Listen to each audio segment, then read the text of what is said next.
一进来的时候，我就觉得 Lumi 是一个很有气质的狗狗。你的睫毛好漂亮，从来没有看过如此妖媚的狗狗。我会喜欢这种狗，是因为它的外形，脸扁扁的，然后眼睛很大，很像小精灵。个性的话会比较独立一点点，它也不会东怕西怕，它会很开心的玩。优点。我都觉得都是优点，所以我讲不出来优点在哪里。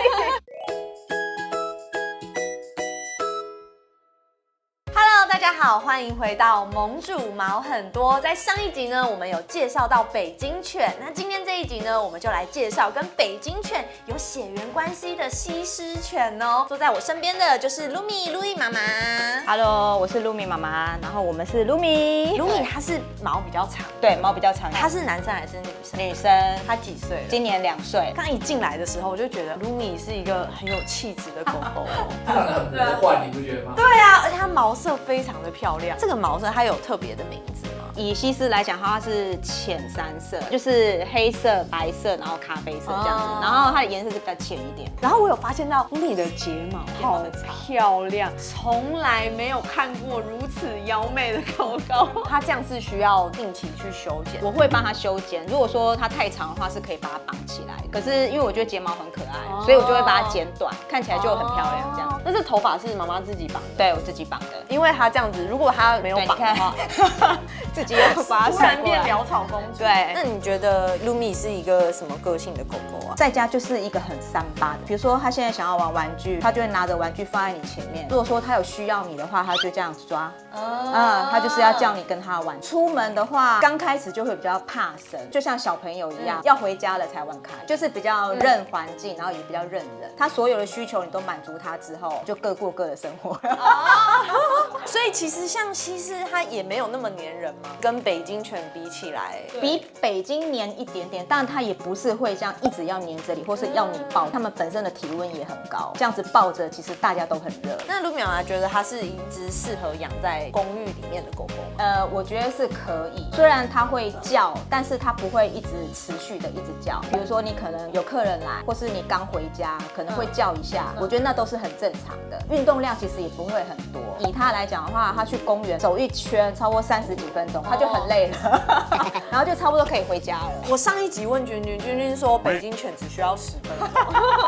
鼻子扁的话，它呼吸换气会比较困难，换不过来，可能就会休克。所以要尽量避免在太热的时间带狗狗出门。夏天的话，我几乎都是晚上，或是你凌晨比较早一点的时候再出去散步。平常就是在家里这样吹冷气。为什么要绑？其实他们的发型也有很多变化啦。绑的话，就像女孩子长头发，会把它扎起来，看起来比较整齐。Lumi妈妈手艺很巧哎，我刚刚仔细看，她连狗狗的分线都分的，她整只是这样完美中分，从它的脊椎这边这样子分下来，对，很漂亮。然后它是发尾这边有挑染，耳朵这边就是还有垂一点黑色在这边。对，身体的就退掉了。以前小时候的颜色会比较明显。你一只狗狗都是这样吗？其实我觉得不太一定哎，像你看 Yumi 它的毛就是还是一样维持很漂亮的咖啡色。Lumi 妈妈陆陆续续有养过非常多只狗嘛。Lumi 在这些狗狗里面个性算是什么？它的个性我觉得是相对来讲比其他的还要更活泼。你前面几只都是也是会是西施，都是西施。然后它们的个性就是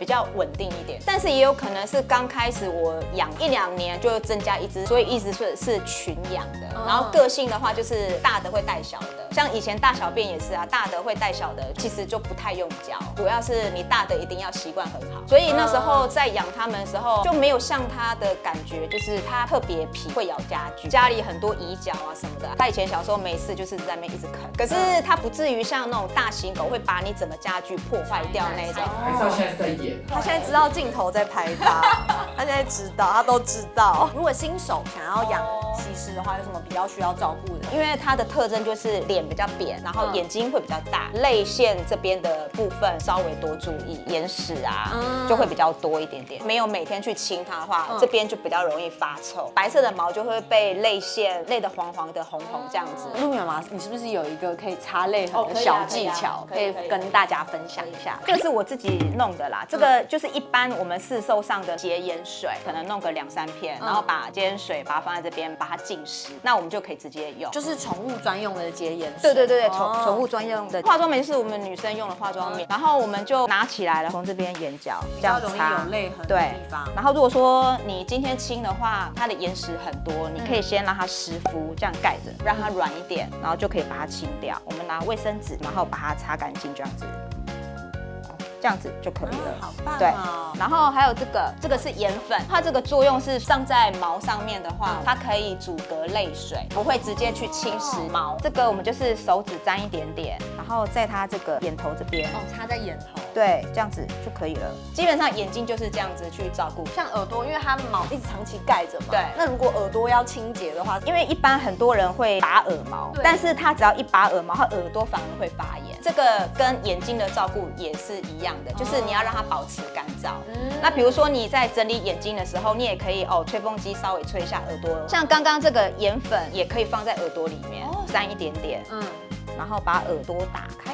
放一点点在耳道里面，让它保持干燥就可以了。那像 Lumi 啊，你平常都喂它吃什么？比较简单，它是吃饲料、干粮。对，然后1个礼拜会煮个1、2次鸡胸肉或是牛肉这样。Lumi 妈妈跟观众朋友说一下，我们饲养西施犬的优点。我真的觉得它很可爱，我会喜欢这种狗是因为它的外形，脸扁扁的，然后眼睛很大，很像小精灵。个性的话会比较独立一点点，带出门的话它也不会东怕西怕，它会很开心的玩。优点。因为我都觉得都是优点，所以我讲不出来优点在哪里。缺点其实就是毛的护理、皮肤的护理比较容易出问题。对，然后还有眼睛啦。之前的西施里面有一只眼睛超级大，到老年之后它就有干眼症。养最多的就是老犬痴呆啊，然后心脏病的，也有一只是异位性皮肤炎，整理照顾上比较麻烦。像那时候我那只刚痴呆的时候，它是突然自己不会吃饭，你饭放在前面，它不知道要吃，水也是，也开始不会定点上厕所了，常常就是这样子坐着，然后放空。如果是新手爸妈看到这个状况，一定会超担心。对，你会不晓得它到底发生什么事情，状况就是慢慢的往下掉。刚开始你放在前面，它可能我会吃，到最后就是你要一口一口的喂它这样子。那时候我本来养完我上一只那只叫 Rina， 因为真的照顾它真的太累了，其实就跟照顾老年人一样，只是说他们不会讲话。对，那时候我就说我不要养，我不要养。可是就遇到它了。就觉得好可爱哦，来了，对，真的来了。然后我们的家人也没有阻止我说不要再养，因为那时候我们是决定好说 Rina 走了，我们就不要再养。可是当我拿她的照片给他们看的时候，大家都说有缘分哦，要不要去看看？异口同声说，对，真的到现场看到她的时候，旁边都在发光，你知道吗？我不会讲那种感觉，眼中就只有她，然后旁边散发出光嘛，就是她了，就是 Lumi 了。那我们今天的访问就到这边，希望大家看了这集都可以喜欢上西施犬，也欢迎帮我们的频道按赞、订阅、开启小铃铛，拜拜。